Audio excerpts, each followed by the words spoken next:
Ooh. Hello BookTube, Kat here from Catadactyl. So today I am doing my second book of Monster March, which is Feed by Mira Grant. Other name, Seanan McGuire. Seanan, I hope S-E-A-N-A-N. So I hope that's how you say it. Anyway, just by looking at it, what is it? I don't think it's an alien book.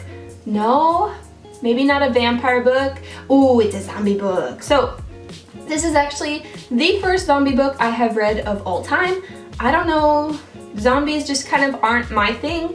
I'm actually a big old scaredy cat and I don't really like horror movies, and honestly, like Shaun of the Dead scared me. So I think that the last zombie movie I saw was I Am Legend, and I saw it because people were watching it and I wanted to be social and they didn't tell me that it was a scary movie, so then they basically made me watch it and I was terrified. At times I was like looking through my hands and all that kind of like little kid stuff. So I don't know, I'm just so not usually into zombies. However, this book was quite good and it definitely got me right in the feels. So immediately I'm just gonna say how I thought it would go. It did not go. It exceeded my expectations for sure. It's quite a little bit of a big book, but I definitely sped through it. I don't think I put it down when I was reading it, like other than to do my job.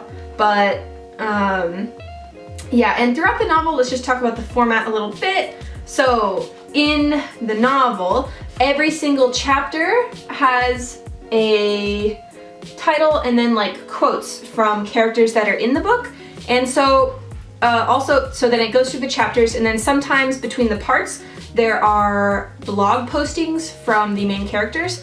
So one of the major frameworks of the novel, yes, it is set after a zombie apocalypse, and yes, there are zombies currently in the novel. However, the framework of it is set, in the way that it's shown is through blogging, which I thought was such a unique spin on a zombie apocalypse. I've never ever read something like that before, where it's all told through blogging and it's something as serious as a zombie apocalypse. I think I've read blogging like teen books where it's like teen love or something, but this one was quite interesting to hear about it posted on like the news sites and how it would impact the public, because bloggers are not regulated unlike the news. So in the book, a large part of it is that the bloggers and the team that makes up the popular blogger group, they are committed to telling the truth, whereas many of the news stations can get away with biased truth or hidden truth, or essentially lies. So you follow the perspective of Georgia Mason, who is a blogger, and her main goal is to tell the truth at all times and to get to the bottom of things. So first off, when the book opened, I was immediately pulled in because it had an epic opening. So she is with her brother Sean, and they are in the city, and he is poking a zombie with a hockey stick.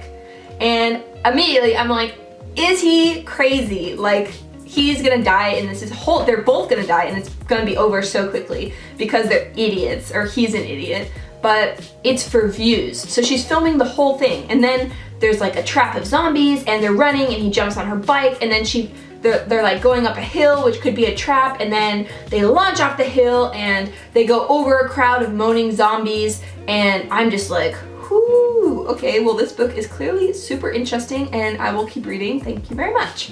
So from the beginning I was a bit worried if I could get into it because, like I said, I'm not a huge zombie girl. However, from immediately I was like, okay, it's not gonna be a problem.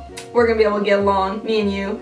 So when she gets home, she finds out that her and her team have won to film the presidential campaign. As they travel with them, they start to discover secrets and maybe things about the virus and how the zombie attacks are happening and why they're happening, and other things, you know, that are happening behind the scenes, of course. One of the best parts about it was that the world is fully explained. There's no vague like, and now there's zombies. Mira Grant really explained that the human race was trying to solve two things, cancer and the common cold, and they did, and they invented two different things.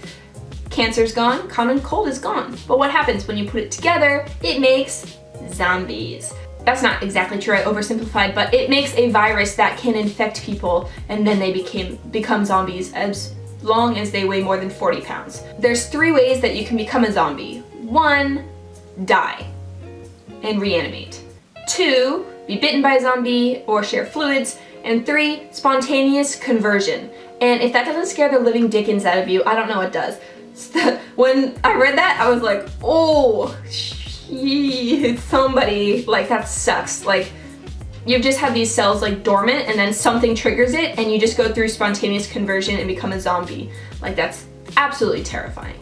But the world we're introduced to is that the world is largely overtaken by zombies, but there are pockets of safe zones. And in the safe zone, there's rigorous blood testing and protocols set in place for decontamination. And you follow the campaign around and they go from safe zone to safe zone to safe zone. And eventually things start happening closer and closer to them and then within a safe zone or a place that they think is safe. So as the story unfolds, kind of it's a zombie apocalypse, so it's already chaotic, but things just intensify. And it's shown through, like I said, the bloggers and how they get the information and how they portray the information and whose side are they really on.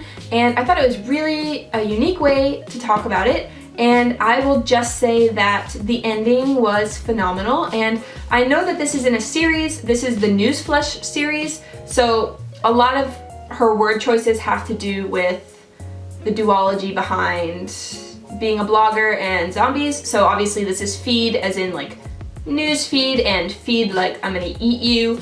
And then also the 2 ways that you talk about when the virus hits a person and turns them into a zombie. There's amplify, which means also, you know, like sound amplifying on a mic, and go live, which is, you know, to film a video as well as to reanimate as a zombie corpse.